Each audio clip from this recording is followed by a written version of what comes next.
Hey, good day, everybody. Thank you for joining me. Just in case you're joining me for the very first time, I am the Real Brian Glaze Gibbs. Make sure you smash that like button, subscribe, share, comment, and hit the hype button, man. Hey, let's get straight to it. Like my man Terrence Gangster William would say, I got action, man. I got action. Hey, I just got finished listening to part 4 of the Owl Prophet. He's interviewing Gerald Prince Miller. And right now, shout out to Al, shout out to Prince. And what they speaking about? He's speaking about his interaction, the beat that he had with the notorious Clarence Heatley, aka Preacher. So once again, he's speaking about how it happened in bloody Beaumont. So what I want y'all to do is I want y'all to listen in. And right now is tell me what y'all think. And as China Bryn say, put it in the comment section. Put it in the comment section, and I'll be back. To get off a yard. Me and Preacher had the knife fight. Oh, you did? Yeah, we did. What year or like when roughly? I got the incident report. I'll give it to you. You're gonna get an exclusive. Okay, bet. I'll give you the incident report. Was that And that's something I was saving, but I'm gonna give it to you. Thank you. Right? Cause you know why? You decent, man. I try. Decent, and I mean I'll see the final thing, but you fair, you balanced. So you brought it up for the first time. We had a knife fight. He came to the compound. He came to USP Beaumont, and were people scared of him? I think a lot of them were. I mean, not you, but in general, another guy. I didn't know it was him. I never did time with him. But what happened was he came there and he played Muslim. Right. Oh, Chuck. And this is a man who in the state joint had, was on some gay stuff. He had a bunch of stuff. He's a vicious guy. No boundaries. No boundaries.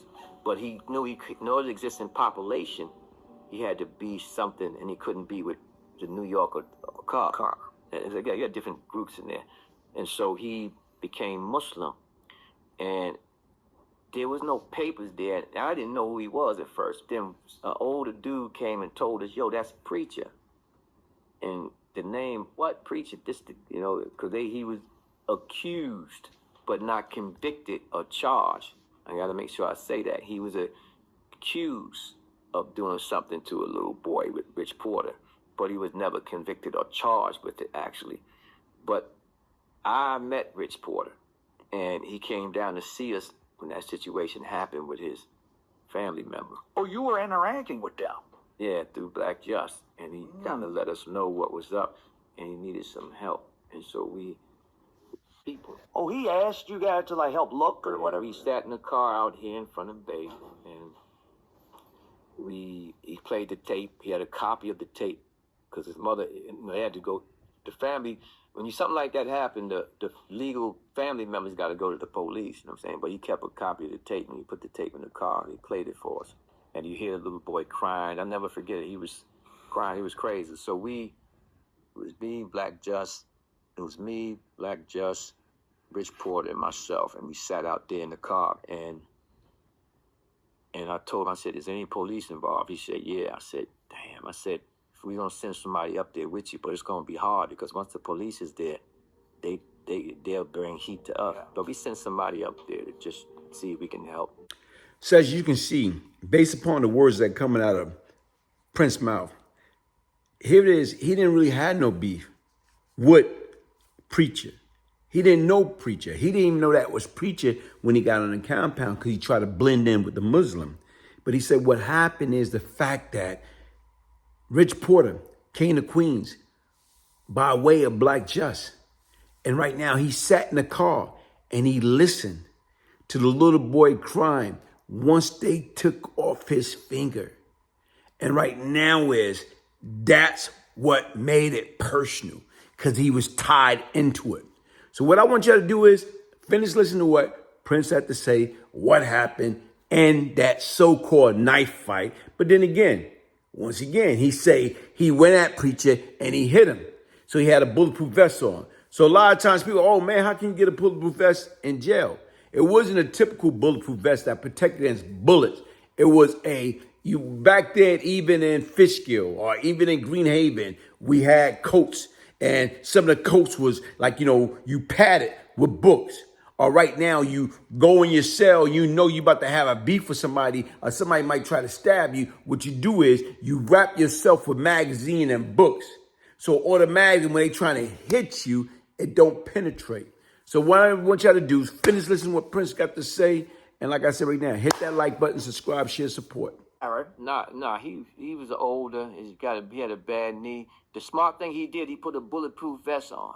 He had a bulletproof vest. In jail?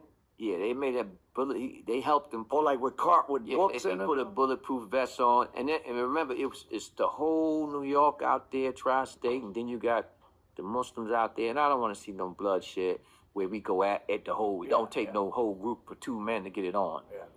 So I let them dudes know, man, we don't need it. Listen, y'all can stay out the way. It's gonna be me and him, and that's what it's gonna be. And we got into it, and we was trying to hit each other. I hit the vest a few times, didn't go through. He hit my shirt, but he missed my body.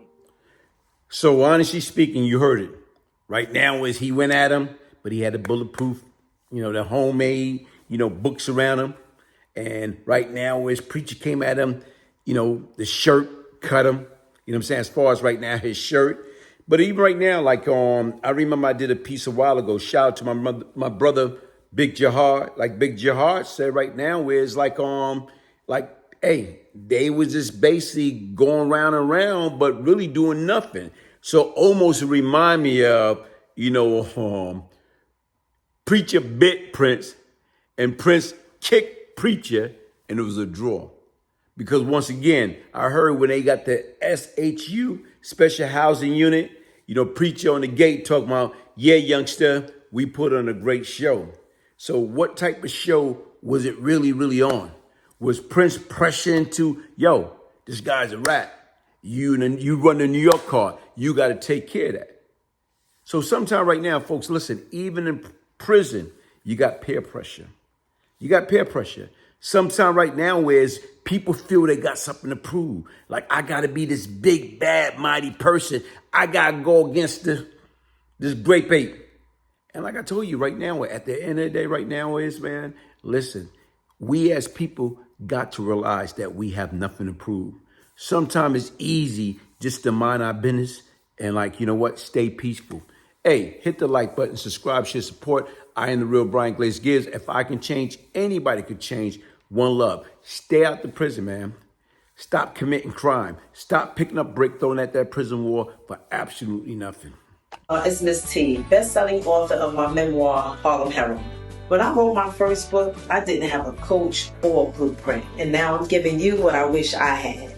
I created the Do-It-Yourself Author Toolkit, Write Your Book in 30 Days, for everybody who's sitting on a story, an idea, or a testimony. This toolkit is a digital product that will walk you step by step of how to write and self-publish your own book. I give you tips, timelines, and templates. It's all in there. I even give you daily affirmations. Now, who's going to give you that? My story took me from Harlem to the red carpet of Hollywood. Featured on BET.